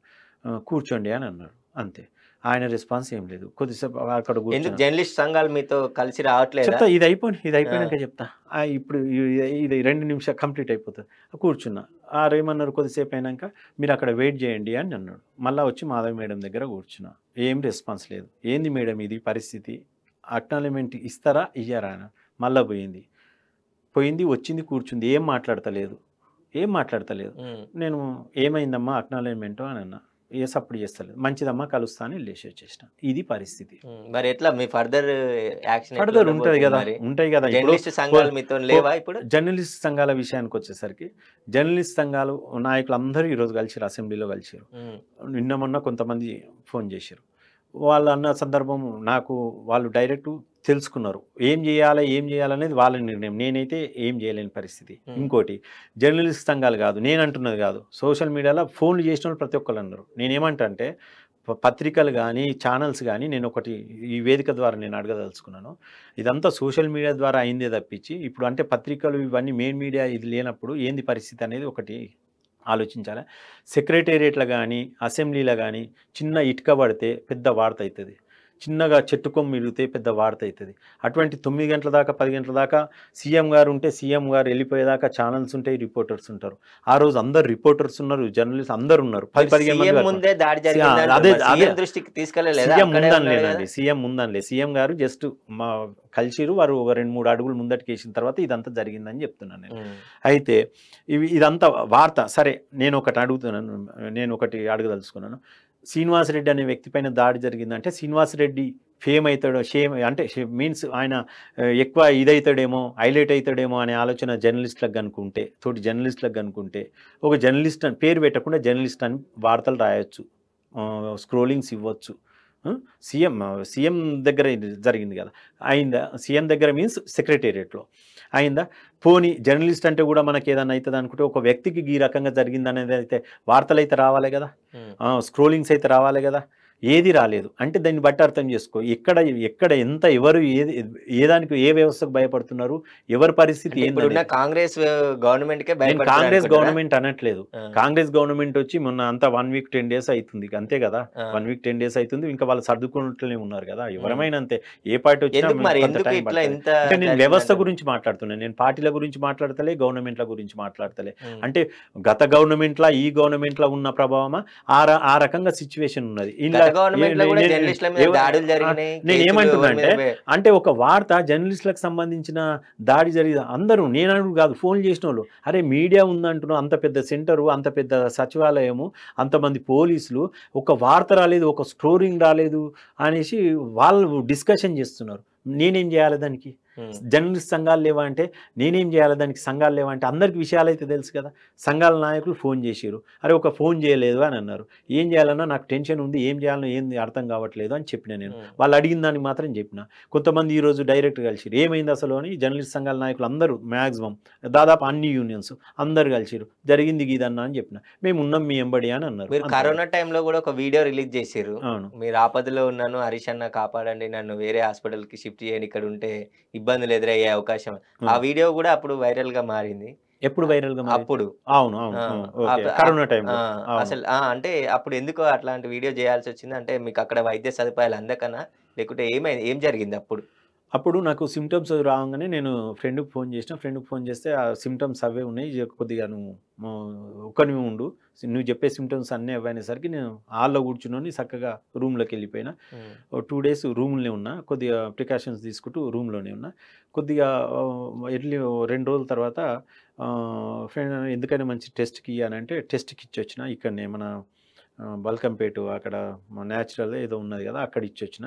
అక్కడ ఇచ్చిన తర్వాత నేను యశోద హాస్పిటల్‌లో జాయిన్ అయినాక 2 డేస్‌కి ఫోన్ చేసిర్రు మీకు పాజిటివ్ అని చెప్పి. అది ఎక్కడ మిస్టేక్ జరిగిందో ఏందో తెలియదు గానీ మీరు వీడియో ఎప్పుడు జేసిర్రు? వీడియో. పాజిటివ్‌కి ముందా? అయితే తర్వాత? 5 అయిన తర్వాత మార్నింగ్ అవర్స్ బాగా ఇదైపోయి అసలు నోరు మొత్తం డ్రై, అసలు తిరుగుతలేదు, మాట్లాడనీకి గూడా వస్తలేదు. అంత టెన్షన్ అయిపోయింది.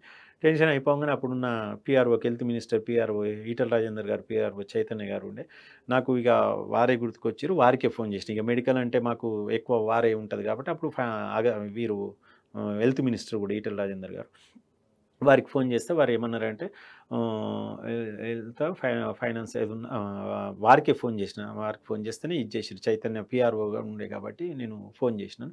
ఫోన్ చేసిన తర్వాత వారు ఏమన్నారంటే ఇమ్మీడియేట్‌గా అన్న నీకు మాట్లాడనీకి కూడా వస్తలేదు, బాగా సీరియస్ ఉన్నావు, నువ్వేం మాట్లాడకు కొద్దిసేపు, ఎటు పోకు, నువ్వు ఇంట్లోనే ఉండు, నీకు ఒక హాఫ్ అన్ అవర్‌లో నీకు ఏదన్నా నువ్వు మాట్లాడుతుంటేనే నాకు సిచ్యువేషన్ డౌట్ వస్తుంది, సిచ్యువేషన్ బాగా బ్యాడ్ ఉన్నది అని పాపం ఆయన ఎంబడే ఆయన హాఫ్ అన్ అవర్ అన్నాడు కానీ వెంబడే 5, 10 నిమిషాల్లో మళ్ళీ ఎంబడే ఫోన్ చేసిండు. అన్న నేను ఇప్పుడైతే అక్కడ అడ్జస్ట్ కాండి, తర్వాత ఏదన్నా ఉంటే నేను చూస్తాను. ఇప్పుడైతే మీ పరిస్థితి బాగా కండిషన్ బాగాలేదు. ఇమ్మీడియేట్‌గా మీరు చెస్ట్ హాస్పిటల్‌కి వెళ్ళిపోండి. అక్కడ చెప్పాను మీకు చూస్తారు అని చెప్తే నేను మీరు నమ్మండి నమ్మకపోండి సింగిల్‌గా వారు చెప్పంగానే ఒక సెకండ్ కూడా లేట్ చేయలే. డ్రెస్ ఏసుకొని చక్కగా కార్ కీస్ తీసుకొని సెల్ఫ్ డ్రైవ్ చేసుకుంటూ వెళ్ళిపోయినా. ఏటిచ్చేసా.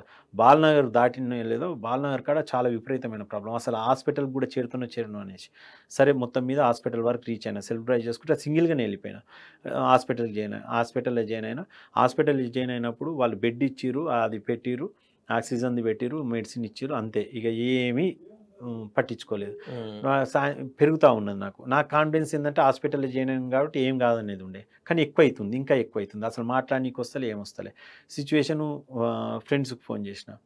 జర్నలిస్ట్ మిత్రులకే ఫోన్ చేసిన. జర్నలిస్ట్ మిత్రులకు ఫోన్ చేస్తే పరిస్థితి అయితే మరి బాగాలేదు కదా, మరి ఏం చేద్దాము మరి? మరి నీ దగ్గర డబ్బులు కూడా లేవు కదా. నా పరిస్థితి ఫైనాన్షియల్‌గా వీక్. మరి డబ్బులు కూడా లేవు కదా, మరి ఏంది పరిస్థితి అనంటే, చూడన్నా ఏదన్నా అవసరం అనుకుంటే ఒక 2,00,000 వరకన్నా ఎట్లైనా పెట్టుకోగలుగుతాము ఏదన్నా ఇది చేసి అంటే 2,00,000 వరకు ఏం సరిపోతాయి. ఇగ అట్లా అనుకున్నప్పుడు గాంధీ బెటర్ అంటే, ఇక గాంధీ అంటే నేను ఏమన్నా అనుకోని, ఆ గాంధీకి పోయిన చాలా ఇన్సిడెంట్‌లయినాయి. ఆ గాంధీకి పోయి ఆ గాంధీ పేరు చెప్పంగానే మనం తువ్వలబోయి ఇదైనా లేకపోతే గీనే చచ్చింది బెటరు. గాంధాకు ఆడ పోయి చచ్చేదానికన్నా గీనే చచ్చింది బెటరు. ఇంక ఈడ ఒక రోజు అన్న ఉంటామేమో, ఆడికి పోతే ఆ భయానికి ఇంకెక్కువ ఇదైతామేమో అని నేను ఓపెన్‌గా చెప్పేసిన. అంటే ఆ రోజు ఉన్న సిట్యుయేషన్. నేను అపోలో ప్రయత్నం చేయండి. నేను ఏదన్నా అపోలో అంటే మాటలైతాయారా భయ్! అది కాదు కదా! నీవు అపోలోలో ఏమి పెట్టుకోగలుగుతావు అది ఇది అన్నారు. అప్పుడు నాకు నమ్మకం ఏందంటే అపోలోలో కొంతమంది బతికి బయటకొస్తున్నారు. కొన్ని ఇన్సిడెంట్స్ చూసినాం. ఎక్కడ బతికి బయటకొస్తలేరు. అక్కడొక్కడి నుంచే కొంత బయటకొస్తున్నారు. ఆ కాన్ఫిడెన్స్ తోటి నేను అపోలో అని చెప్పినాను. అది గాదు. అపోలో అనేది ఎవరికి గాదు. అనంగానే నేను కనీసం నాయకులకన్నా ఫోన్ చేద్దాం. హరీష్ అన్నకు, కేటీఆర్ గారికి, ఎమ్మెల్యే గారికి ఫోన్ చేద్దామని మా స్థానిక ఎమ్మెల్యే, మా కాన్స్టిట్యున్సీ ఎమ్మెల్యేకి ఫోన్ చేసినా వారు లిఫ్ట్ చేయలేరు. చాలా నంబర్ ఆఫ్ టైమ్ చేసినా లిఫ్ట్ చేయలేరు. లిఫ్ట్ చేయకపోతే కేటీఆర్ గారికి చేసినా, కేటీఆర్ గారు కూడా బిజీ ఉన్నారు. ఏందో వారు లిఫ్ట్ చేయలేరు. మెసేజ్ పెట్టలేదనుకుంటా. కేటీఆర్ గారికి మెసేజ్ పెట్టలేదు. హరీష్ అన్నకు ఫోన్ చేసినా లిఫ్ట్ చేయలేదు. హరీష్ అన్న గారికి మెసేజ్ పెట్టినా నేను. వాట్సాప్ మెసేజ్ పెట్టిన. వాట్సాప్ మెసేజ్ పెట్టిన తర్వాత రెస్పాన్స్ లేదు. వారు ఏ మీటింగ్‌లో ఉన్నారో ఏమున్నారో. ఇక నా ఫ్రెండ్స్‌కి ఫోన్ చేసిన. మేము కూడా మెసేజ్ పెట్టినాము. నువ్వు పెట్టినా అంటున్నావు కదా, మేము కూడా పెట్టాం. మేము కూడా ప్రయత్నం చేస్తున్నాము. మరి చూసుకోలేదు, ఏదో మీటింగ్‌లో ఉన్నాడా ఏందో చూసుకోలేదు అని అంటే, ఇక ఏమన్నా గానని నేను ఆయనతో వీడియో పెట్టినా. ఇక లాస్టు ఇక నేను నా ప్రయత్నం ఏందంటే చివరి ప్రయత్నం ఇక. మాక్సిమం నేను ఫిక్స్ అయినా మాక్సిమం 2-3 అవర్స్ ఏమో నాకు ఆ పరిస్థితిని బట్టి చెప్తున్నాను. నేను డాక్టర్‌ని కాను గానీ ఆ పరిస్థితిని బట్టి అప్పుడు పెట్టినాను. వీడియో పెట్టి హరీష్ అన్నకి రిక్వెస్ట్ చేసుకుంటా, "అన్న నాకు అపోలోలో బెడ్ ఇప్పియండి. డబ్బులు కాదు. నేను ఏదైనా అమ్ముకోనైనా చేసుకుంటాను. నాకు డబ్బుల కోసం ఏమి ఇది కాకండి. ఏదైనా అమ్ముకుంటా గానీ నాకు అపోలోలో బెడ్ ఇప్పియండి అన్న గంతే" అని చెప్పి నేను హరీష్ అన్నకు పెట్టుకున్నాను నేను. అప్పీల్ చేసుకున్నాను. హ్మ్. అది కొద్ది సేపట్లోనే వారు చూసుకున్నట్టున్నారు. చూసుకొని ఎంబడే వాళ్ళ పిఏ, పిఎస్ వాళ్ళంతా ఫోన్ చేసిర్రు. "ఎక్కడున్నావు ఏందనంటే" "ఇట్లా చెస్ట్ హాస్పిటల్ ఉన్నాను" ఇదని చెప్పినాను. అంటే "ఒక 10 నిమిషాల్లో ఫోన్ చేస్తామన్నారు." వాళ్ళు కూడా పాపం అపోలో అవన్నీ బాగానే ప్రయత్నం చేసినట్టుర్రు. హాస్పిటల్స్ కుదరలేనట్టుంది. యశోదల ఫిక్స్ చేసి ఏమ "ఎక్కడున్నావు" అంటే "ఈడనే ఉన్నాను. నేను ఇక్కడనే ఉన్నాను" అంటే "నువ్వు ఎట్లున్నావు? ఎవరున్నారు ఎంబడి" అంటే "ఎవ్వరు లేరు ఒక్కనున్నా" అంటే "ఎట్లొచ్చినావు" అంటే "నేను కార్‌లో వచ్చినాను. కారే ఉన్నదంటే" "నువ్వు ఆంబులెన్స్ కోసం దానికోసం దీనికోసం చూడకు. ఇమ్మీడియేట్ ఎట్లున్నావో అట్లా వెళ్ళిపో యశోదకు, సికింద్రాబాద్ యశోదకు వెళ్ళిపో" అని వారు ఫోన్ చేశారు. మీరు నమ్ముతారో నమ్మరో వారు ఫోన్ కూడా పెట్టేయలేదు. నేను లేచి చక్కగా కార్ కీస్ తీసుకొని గేట్ దగ్గరకు వచ్చిన. గేట్ దగ్గరకు వచ్చే పరిస్థితి కూడా లేకుండా అంత అవస్థ అయింది. ఎట్లొచ్చినాయో భగవంతునికి తెలుసు. భగవంతుడే రూట్ చూయించాడు అనుకోవాలా. కార్ దగ్గరకు వస్తే కూడా కాళ్ళకు అక్కడ ఆపి కూడా స్టార్ట్ చేసి కూడా కూర్చున్నా. అయితలేదు నాతోటి. కారు నడిపియడం అయితలేదు. అసలు ఇదైతలేదు. ఆడికెళ్ళి బల్కంపేట చౌరస్తా కాడికెళ్ళి బేగంపేట రూట్ కొట్టేసిన. అక్కడ 2 టైమ్స్ ఆపుకున్నా సైడ్‌కు. మీరు నమ్మరు సిట్యుయేషన్ అయిపోయిందని. 2 టైమ్స్ ఆపుకున్నా. థర్డ్ ఈడైపోయే బదులు సరే పోతే ఎట్లైనా అయితది. ఫ్రీగా ఉంది కదా! ట్రాఫిక్ అసలు ఏ ట్రాఫిక్ లేదు కదా! అవును. వెళ్ళిపోయినా. హాస్పిటల్‌కి ఎట్లైనా పోయి ఈడ పోయేది ఆడ పోతాం కదా! అని ధైర్యం చేసుకొని హాస్పిటల్ వరకు పోయినా.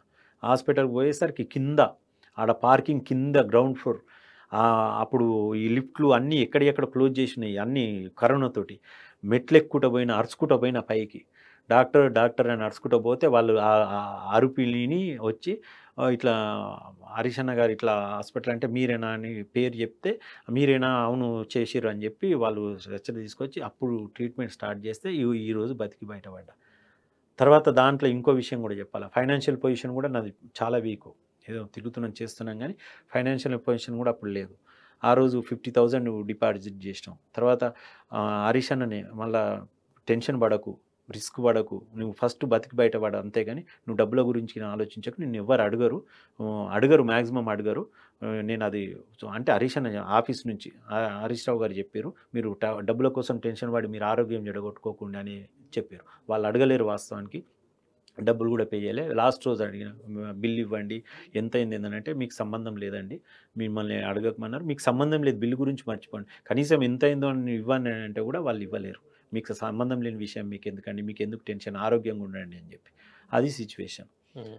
ఇప్పుడు మీరు మొత్తానికి మైనంపెల్లికి మీకు ఏం వివాదం జరిగిందో మీరు చెప్పట్లేరు. అసలు ఈ గొడవ ఎందుకు జరిగింది?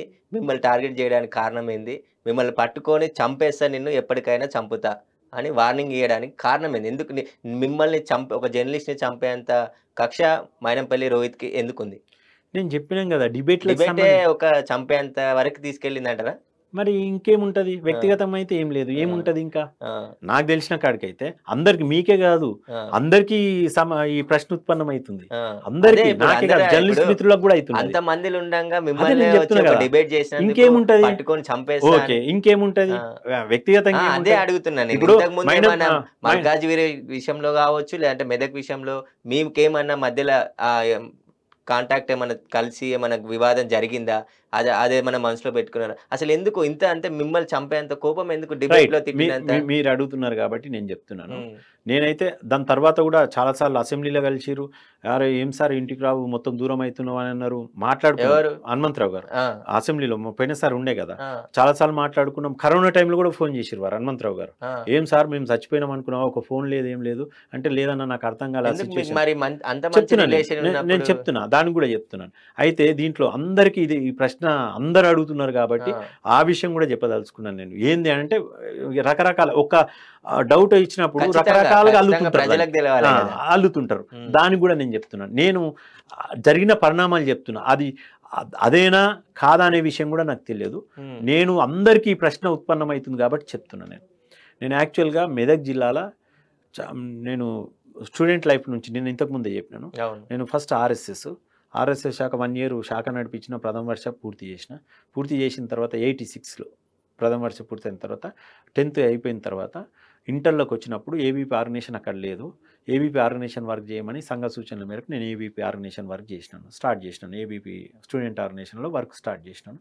టౌన్ సెక్రటరీగా, బాగు ప్రముఖ మెదక్ జిల్లా కన్వీనర్గా, రాష్ట్ర కార్యవర్గ సభ్యుని దాకా పోయినాను. వితిన్ 3 years ఈ స్టేజ్ వరకు పోయినాను నేను. అంటే నేను ఆర్గనైజేషన్ ఎంత కమిట్మెంట్గా వర్క్ చేసిన. సంఘాల 1 year శాఖ నడిపించిన, బాగు ప్రముఖగా చేసిన శాఖలో 3-4 శాఖలు నడిపించిన, అట్లాంటి పరిస్థితి. ఊళ్ళలో సైకిల్ మీద పోయి శాఖలు నడిపించిన. అంటే నా కమిట్మెంట్ అంటే అంత ఆర్ట్ఫుల్గా ఉంటుంది. నేను చేస్తే అంత ఆర్ట్ఫుల్గా చేస్తాను.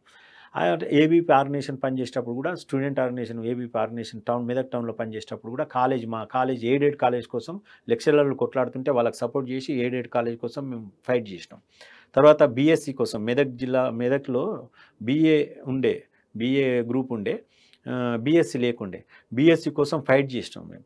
బీఎస్సీ కోసం నిరాదీక్షలు చేసినాం. కన్నం రామచంద్రరావు అప్పుడు మంత్రి, కన్నం రామచంద్రరావుతో ఫైట్ చేసినాం. అంటే రాజకీయంగా చెప్తాను ఎందుకంటే ఇంకా ఇప్పుడు నేను ఇది చెప్పిన అనుకో, దాని బ్యాక్గ్రౌండ్ చెప్పకపోతే ఇంకేదో ఉందనుకుంటారు. నేను అందుకే మీరు అడగకముందే మొత్తం క్లియర్గా చెప్తున్నాను ఎందుకు ఏందని. దానికి లింక్ ఉంటుంది, అందుకే చెప్తున్నాను ఈ విషయాలన్నీ కూడా. అయితే అక్కడ ఏమైందంటే, ఇప్పుడున్న సైఫాబాదు పోలీస్ స్టేషన్ ఏదైతుందో, నేను ఇప్పుడు 7 కిలోమీటర్లు వచ్చినా, అప్పుడు కన్నం రామచంద్రరావు గారు అక్కడ ఉన్నారు. అక్కడ మేము నైట్ ఉన్నాం కూడా ఆ రోజు. కన్నం రామచంద్రరావు తోటి ఫైట్ చేసి బీఎస్సీ గ్రూప్ రిలే నిరాదీక్షలు చేసుకుంటూ బీఎస్సీ గ్రూప్ సాధించుకున్నాం. ఏది స్టూడెంట్ లైఫ్లో సీట్ల కోసం, సంక్షేమ హాస్టల్ మీద ఇట్లాంటి పోరాటాలు బాగా చేసినాం. టోటల్గా సక్సెస్ఫుల్ అయిన తర్వాత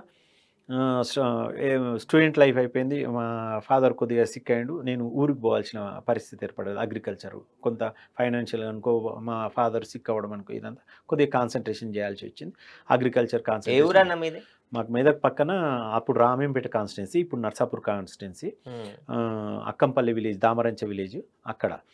అయితే ఆ సందర్భంలో నేను ఊరికి పోయిన తర్వాత కూడా ఇవన్నీ చేసినా కదా, ఉద్యమాలు, పోరాటాలు, సాంఘిక సంక్షేమ హాస్టల్స్ మీద అన్నీ చాలా చేసేది. ఇక మనకెంతున్నా అది పోవట్లేదు. అక్కడికి పోయిన తర్వాత కూడా రైతాంగంకి సంబంధించిన ఇష్యూస్ మీద ఫైట్ చేయడం, కరెంటు ఇష్యూస్ మీద ఫైట్ చేయడం, ఇవన్నీ ఎమ్మెల్యే ఉన్నాడా మైనంపల్లి? లేదు, ఆయన ఎమ్మెల్యే లేదు. నాకు తెలిసి అప్పటికి ఇంకా పాలిటిక్స్లోకి ఎంటర్ కూడా కాలేదనుకుంటా నేను. అయిన తర్వాత అట్లా రైతాంగంకి సంబంధించిన పోరాటాల మీద కాన్సన్ట్రేషన్ చేస్తున్నా. నేను వ్యవసాయం చేసుకుంటూ అవన్నీ చేస్తున్నా. 2003లో నాకు తెలిసి 2003లో ఇవన్నీ చెరుకు రైతుల కోసం, నిజాం షుగర్ ఫ్యాక్టరీ, చెరుకు రైతుల కోసం ఇవన్నీ పోరాటాలు చేస్తున్నాయి. ఎక్కడ ఆగలేదు. ఆల్కబీరు ఉద్యమం, రామజన్మభూమి ఇష్యూ, ఇవన్నిట్లలో పాల్గొన్నాం. కాశ్మీర్ ఇష్యూలో ఇవన్నిట్లలో పాల్గొన్నాం స్టేషన్స్లో. ఇక పర్సనల్గా నేను రైతాంగ పోరాటాలు, నేను ఊరికి పోయిన తర్వాత వ్యవసాయం చేసుకుంటూ రైతాంగ పోరాటాలు చేసుకుంటూ, వ్యవసాయం చేసుకుంటూ రైతాంగ పోరాటాలు చేస్తున్నాను. అదే క్రమంలో నేను హల్దీకి సంబంధించిన, ఇప్పుడు గజ్వేల్ కాన్స్టిట్యున్సీ సీఎం గారు మొన్నటి వరకు, ఇప్పుడున్న పాత సీఎం గారు ఎవరైతే ఉన్నారో గజ్వేల్ కాన్స్టిట్యున్సీలో, అప్పటికే వాళ్ళు నాకు తెలిసి 10-12 చెక్ డ్యామ్లు కట్టుకున్నారు. నాకు తెలిసి అప్పటికే గజ్వేల్ కాన్స్టిట్యున్సీలో కట్టుకున్నారు. అది మంచిగా గ్రౌండ్ వాటర్ ఇంక్రీజ్ అయింది. మంచిగా పంటలు కూడా సస్యశ్యామలంగా ఉన్నాయి. మాకు అల్దిబాగు మాకు వచ్చేసరికి వెడల్పు ఎక్కువ ఉంటుంది, బాగుంటుంది గ్రౌండ్ వాటర్. గిన శాండ్ కూడా 7-8 గజాల శాండ్ ఉంటుండే. నేను మళ్ళీ నాకు ప్రాక్టికల్గా దాని విలువ తెలుసు. ఎందుకంటే సమ్మర్లో వాటర్ అయిపోతే ఇవి రింగులు అంటాము, రింగు బాయిలల్లో ఉంటుంది. అట్లాంటి సిచ్యువేషన్, వాటర్ పరిస్థితి తెలుసు మాకు. ఇది అయిన టైంలో నేను నిరాదీక్ష చేసిన చెక్ డ్యామ్ల కోసం. 10 రోజులు 10వ రోజు నాడు లేపారు. చెక్ డ్యామ్ల కోసం నిరాదీక్ష చేసినాం. చెక్ డ్యామ్లు కూడా కన్స్ట్రక్షన్ చేసుకున్నాం. అప్పటికి ఎవరో చంద్రబాబు తోటి ఫైట్ చేసినాం. ఆర్డీఓ ఆఫీస్లో, మెదక్ ఆర్డీఓ ఆఫీస్ ముందు 9 రోజులు నిరాదీక్ష చేసిన తర్వాత 10వ రోజు నాడు నిమ్మరసం ఇవ్వడానికి కూడా మాజీ స్పీకరు పార్టీ నుంచి, ఒక్కొక్క పార్టీ నుంచి ఒక్కొక్కరు వచ్చారు. కాంగ్రెస్ పార్టీ నుంచి అప్పుడున్న ఎమ్మెల్యే విఠల్ రెడ్డి వచ్చిండు. టీఆర్ఎస్ నుంచి మొన్నటి వరకు ఫస్ట్ టర్మ్లో ఉన్న స్పీకర్ మధుసూదన్ చారి గారు, దేశపాండే గారు వచ్చారు. ఇట్లా ఒక్కొక్క పార్టీ నుంచి ఒక్కొక్కరు వచ్చారు.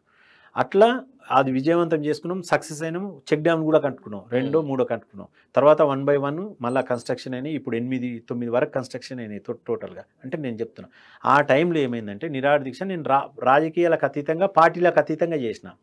ఆ టైంలో ఏమైందనంటే వీరు కంటెక్ట్ చేసినట్టున్నారు. అప్పటికి వాణి మేడం వీళ్ళ మిస్సెస్ చేసింది. వీళ్ళ మిస్సెస్ ఓడిపోయింది. అప్పుడు ఓడిపోయిన తర్వాత ఆయన ఆర్గనైజేషన్ పరంగా ఫెయిల్ అయింది అనేది, అక్కడ ఆయనకు ఆర్గనైజేషన్ సిస్టమ్ లేకనే ఎట్లనో ఫెయిల్ అయిపోయాడు. ఆయన డబ్బులు ఖర్చు పెట్టుకున్నాడు అనేది ఒక టాక్ ఉన్నది. ఇవి సేవా కార్యక్రమాలు చేస్తున్నాడు. సేవా కార్యక్రమాలు చేస్తున్న టైంలో, ఇవన్నీ యాటిట్యూడ్ నడిపిస్తున్న టైంలో నన్ను చాలాసార్లు అక్కడ మెదక్లో గన్పూర్లో ఎమ్మెల్యే రెడ్డి అని ఉంటాడు.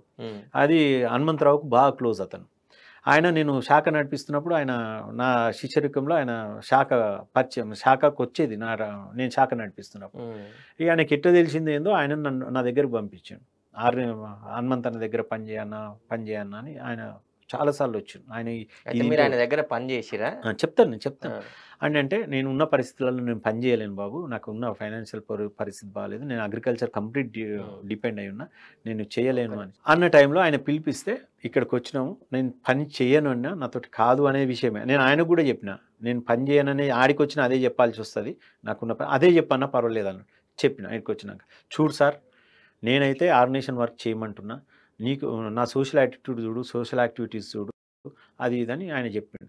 సరే అన్న, నేనైతే ఇప్పుడు చేసే పరిస్థితి లేదు, ఏదైనా ఉంటే నేను చెప్తాను అని చెప్పి వచ్చేసిన తర్వాత మళ్ళీ ఆయన చాలాసార్లు వచ్చాను. అన్న నీవు వర్క్ చేయి అంతే, ఆయన సోషల్ యాక్టివ్, ఇప్పుడు నీ సేవా రంగాలు అన్ని యాటిట్యూడ్ చేస్తుంటావు, నీ దగ్గర డబ్బులు చేద్దామంటే ఆయన చేస్తున్నాడు, అట్లాంటి ఎంకరేజ్ చేయాలి అది ఇదని అంటే సరే చేద్దామని చెప్పి అప్పుడు కొంత ఆయనకు ఇది చేస్తున్న టైంలో ఆయన ఏం చేసిండంటే ఆయన చూసినాం చేస్తున్నాడు అనే దాంతో, ఒకటి సేవా రంగంలో చేస్తున్నాడు అనే ఉద్దేశంతో పోయిన తర్వాత పాలిటిక్స్లో ఇక ఫుల్ టైం చిన్న పోయి ఫుల్ టైం ఇచ్చే పరిస్థితి వచ్చింది. ఫుల్ టైం ఇచ్చే పరిస్థితులలో ఏమైందనంటే అందరూ కూడా ఇంకా నానా రకాలుగా అనుకుంటుంటారు అని చెప్పి నేను డైరెక్ట్ పర్వాలేదన్న ఇక జాయిన్ అయిపోతా, ఈ అండర్ గ్రౌండ్ వర్క్ ఈ వర్క్ ఆ వర్క్ చేసుడేంది, పార్టీని జాయిన్ అయిపోతా ఇక నేను అని చెప్పి చెప్పిన.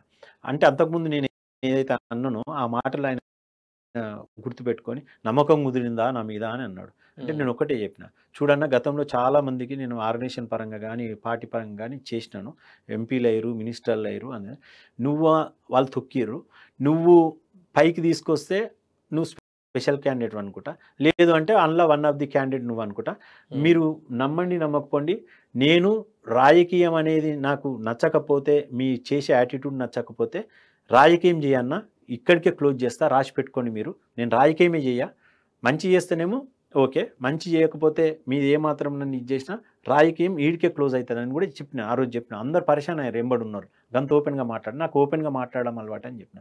తర్వాత చెప్పిన ఆయన మీటింగ్లలో, పబ్లిక్ మీటింగ్లలో కూడా చెప్పింది, కార్యకర్త అంటే ఇట్లు ఉండాలా అని చెప్పి, ఇప్పటి వరకు రూపాయి ఆశించకుండా ఏం జరిగింది మరి అప్పుడు, ఆ వివాదం ఏం జరిగింది అసలు మీకు ఆయనకి మధ్య? ఆ టైంలో ఆయన పార్టీ చేస్తున్న క్రమంలో చేసాం, ఆయన ఎమ్మెల్యే, నన్ను ఎమ్మెల్యే చూడు సార్ అంతే, ఎమ్మెల్యే అయిన తర్వాత ఇక వేరే ఏ పాలిటిక్స్ అయినా ఇది చేద్దాం, ఎమ్మెల్యే అయ్యేదాకా ఎన్నైనా భరించు అంటే ఆయన ఎమ్మెల్యే చేసినాం. అక్కడ ఎమ్మెల్యే అయిన తర్వాత ఆయన యాటిట్యూడ్ చేంజ్ అయింది.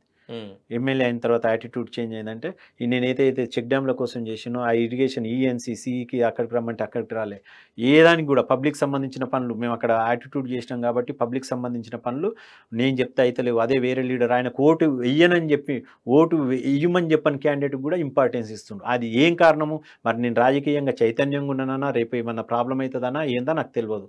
ఈరోజు పాలిటిక్స్లో ఏంటంటే హుషారున్న వాళ్ళని ఎవరు రానియ్యరు, అట్లా జరిగి ఉండొచ్చు.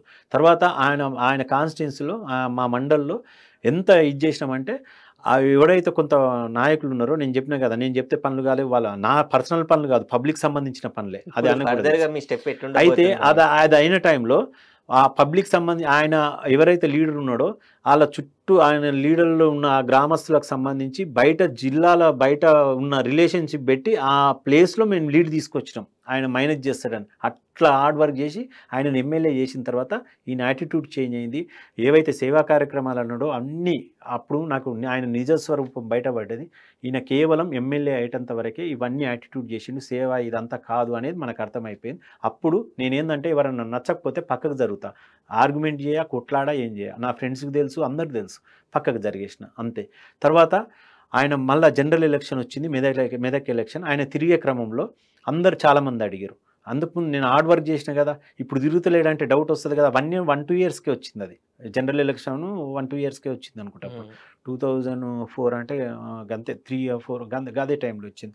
అప్పుడు నిలబడ్డాడు, అందరు అడిగేసరికి అప్పుడు ఫోన్ చేయడం స్టార్ట్ చేసింది నాకు, రా సార్ టైం ఇయ్యు తిరగాలి, మళ్ళీ ఎమ్మెల్యే కావాలి అది ఇదని. అంటే నేను కాదన్నా అని చెప్పిన పైపుల ఫ్యాక్ట్ ఉంటుంది మెదక్లో, ఒక్కసారి కలిసిపో అని ఫ్రెండ్స్ తోటి వాళ్ళతో వీళ్ళతో ఫోన్ చేపిస్తే, ఈయనే ఉన్న కదా కలిసిపో, అంత అహంకారం ఎందుకు రాబయ్యా అని ఫ్రెండ్స్ అంటే సరే కలిసి అదే విషయం చెప్దామని చెప్పి పోతుంటే మీరు నమ్మరు, స్టార్టింగ్ గేట్ కాడికి వెళ్ళి లోపలికి పోయేసరికి 2-3 నువ్వు నేను యాక్చువల్గా పాలిటిక్సే నేను చెప్పిన కదా దూరం ఉంటా పాలిటిక్సే అని చెప్పిన కదా దూరం ఉన్నా అందరూ యాంటీ చేస్తున్నవాట కదా అన్న ఈయన యాటిట్యూడ్ ఇట్లనే ఉంటుంది. ఎవరైనా మనిషి మనంతలో మనం జరిగినా కానీ ఆయన మీద నిందలు బురద జల్లే ప్రయత్నం చేస్తుంటారు. అప్పటి నుంచి మీకు వివాదం చెప్తా నడుస్తుందా అయిందా అయిన తర్వాత గేట్ నుంచి ఇట్లా అయితే నేను వాళ్ళు అంటుంటే నేను చెప్పినాను ఎవరన్నారు ఏమన్నారు అనేసి ఆఖరికి వాళ్ళ ఇంట్లో పనిచేసే భూమయ్య కూడా వదినమ్మ కూడా అన్నదన్నా మీరు యాంటీ చేస్తున్నారని అంటే నేను అప్పుడు నేను సీరియస్ అయినా. హనుమంతరావు గారికి ఇనొచ్చేటట్టే మాట్లాడినా నేను జర వల్గర్గానే మాట్లాడినా. ఎవడన్నాడు ఏమన్నాడు ఇట్లాంటి నింద మోపుతారా ఇట్లాంటి బదనాం చేస్తారా నేను రాయకేమీ చేయదలుచుకుని నా పని నేను చేసుకుంటుంటానని కొద్దిగా ఆయనకు అర్థమైంది. నా సంగతి తెలుసు ఆయనకు కూడా అర్థమై లంచ్ చేసుకుంటూ మాట్లాడదామంటే నేను లంచ్ చేయన్నా మీరు రమ్మనందుకు వచ్చిన ఇదే విషయం చెప్పుకోదామని వచ్చిన అరే చేయాలి కదా అది ఇది అని అంటే వద్దన్న నాతోటి కాదు అని చెప్పి వెళ్ళేసి వచ్చేసిన అంతే. ఎందుకు ఆ కోపం కూడా ఉండొచ్చు నేను పని చేయాలనేది కోపం. ఇప్పుడు మీ ఫర్దర్ స్టెప్ ఎట్లా ఉండబోతుంది? పోలీసులు కేసు నమోదు చేయకుంటే ఎట్లా చేయబోతున్నారు మరి? ఒకవేళ ప్రాణహాని ఉంది అంటున్నారు, ఆయన చంపుతాను బెదిరిస్తున్నారు తర్వాత నేను అంటున్నా కదా దాన్ని దీనికి ముడిపెట్టడానికి లేదు. ఎందుకంటే ఆయన ఎమ్మెల్యే అయ్యిండు ఇక్కడ అయ్యిండు ఎమ్మెల్సీ అయ్యిండు అసెంబ్లీలో కలిసిండు మామూలుగా మాట్లాడుకున్నాం ఎప్పుడైనా మాట్లాడుకున్నాం. బాగా ఆయనకు శత్రుత్వం ఉంటానని నాకు శత్రుత్వం ఉంటాడు చాలాసార్లు అన్నాడు. అసెంబ్లీలో కలిసినప్పుడు కూడా అరే ఒకసారి ఇంటికి రారాదు మాట్లాడుకుందాం లేకపోతే అటు పోయేటప్పుడు నువ్వు ఎన్నిసార్లు రమ్మన్నా వస్తలేవు అటు పోయేటప్పుడు అన్నారా ఇంటికి అని కూడా చెప్పిండు అట్లా. కానీ నేను దానికి దీనికి కూడా ముడిపెట్టట్లేను. ఆయన లోపల ఏముందో తెలియదు చేయమన్నా నేను చేయలేడని అనుకున్నాడా మరి ఇవన్నిటికి ముడిపెట్టిండా ఏందో తెలియదు. ఆయన నేను మాట్లాడినా నాకు ఎక్కువ తెలుసు కాబట్టి ఆయన గురించి ఎక్కువ తెలుసు కాబట్టి డిబేట్లలో ఎక్కువ మాట్లాడు. పోలీసులు మైనంపల్లి రోహిత్ పైన చర్యలు తీసుకుంటారు అనుకుంటున్నారా మీరు? నేనైతే అనుకోవట్లేదు. ఎందుకంటే నిన్న దాదాపు 3-4 గంటలు ఈ రోజు ఒక ఏం చేయబోతుంది శ్రీనివాస్ రెడ్డి? నా స్టెప్ నాకున్నది నేను లీగల్ గా ఫైట్ చేస్తాను. నేను పోలీసులు కేసు నమోదు చేయకుంటే కోర్టు రెఫర్ అదే నేను చేస్తాను అదే చెప్తున్నా. హెచ్ఆర్సీ ఉన్నది కోర్టు ఉన్నది అన్నీ ఉన్నాయి.